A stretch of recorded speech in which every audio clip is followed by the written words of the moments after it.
Well, moving on, and a clothing giant in the UK has sparked outrage amongst parents with the sale of the so-called pocket money bra.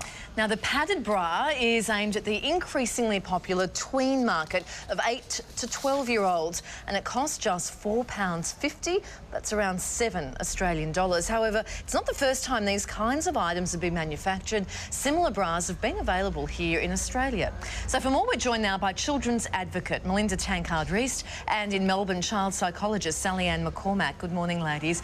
Melinda, now, you were part of a successful campaign here that was to have Best and Less and Bonds remove this sort of bra from the shelves. That was what, last year? Last year. What's your reaction to seeing yet another major company now doing this? Well, look, it's like that they're not listening to and heeding the global research and what child development experts are saying about the impacts of prematurely sexualising little girls. We know that putting pressure on girls to adopt adult-type appearance, adult-type behaviours, putting pressure on them to be too sexy too soon is contributing to a range of negative physical and mental health outcomes. And children just don't need this pressure. We don't need to create the illusion of breasts for little girls who actually don't have any. Melinda, there seems to be considerable outrage from the public about this sort of stuff.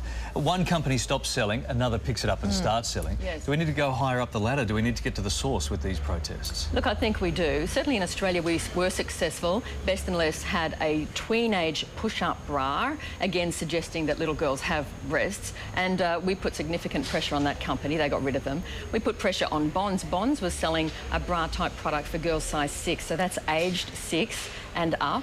And last year, Bonds decided to remove all of those products for girls 10 and under. But there seems to be a significant lack of corporate social responsibility here. Why is it always up to people like myself and my group, Collective Shout, to put on the pressure? The corporations themselves need to recognise they have a duty of care, and that little girls do not need these products. They don't need pressure to conform to adult behaviours and to be styled like adults.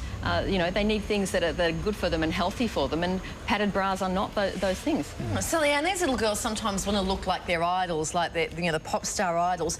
So how do you convince your 8-year-old, if you're the mum, how do you convince your 8-year-old daughter that this isn't what she should be wearing?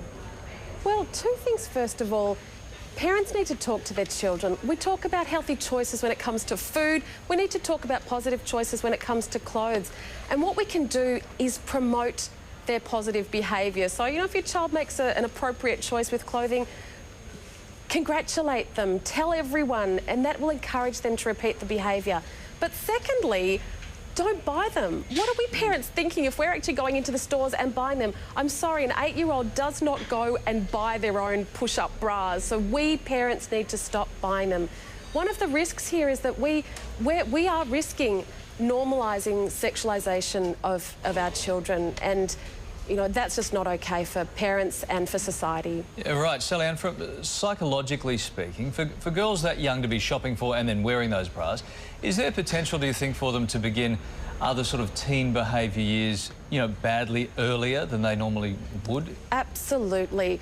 Well, look, there's a risk of premature sexual activity, but even along with that, there's depression, there's cognitive factors, there's eating disorders, self-esteem issues, identity disorders. We need to stop devaluing the experience of childhood. You know, childhood's a great time. It's only a short time of our lives.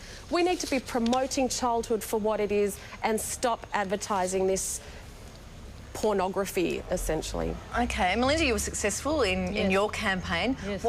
Is there somebody like you in the UK standing up for little girls over there? And in fact, it's surprising some of this behaviour is still happening, because there's a major inquiry into the sexualisation of children in the UK right now. It's been headed up by someone from the Mothers Union. The government is concerned, is looking into it. So the corporations need to get on board, recognise that we shouldn't be driving childhood out of children. I mean, child development experts say we're losing those years between 9 and 13 known as middle childhood. We're catapulting children into the middle teenage years. This is having global negative ramifications on children everywhere. So yes, corporations need to get on board, recognise there's been a number of global inquiries now, and they need to line up with that. And until they do, consumers need to boycott them and shop elsewhere. All right, Melinda and Sally-Anne, thank you. I have a nasty feeling we'll be back on the couch talking about this again soon. That's it. Well, I'm glad they've got someone like you over there. Otherwise, we needed to put you on the plane, Melinda, and get you over there. Thank you.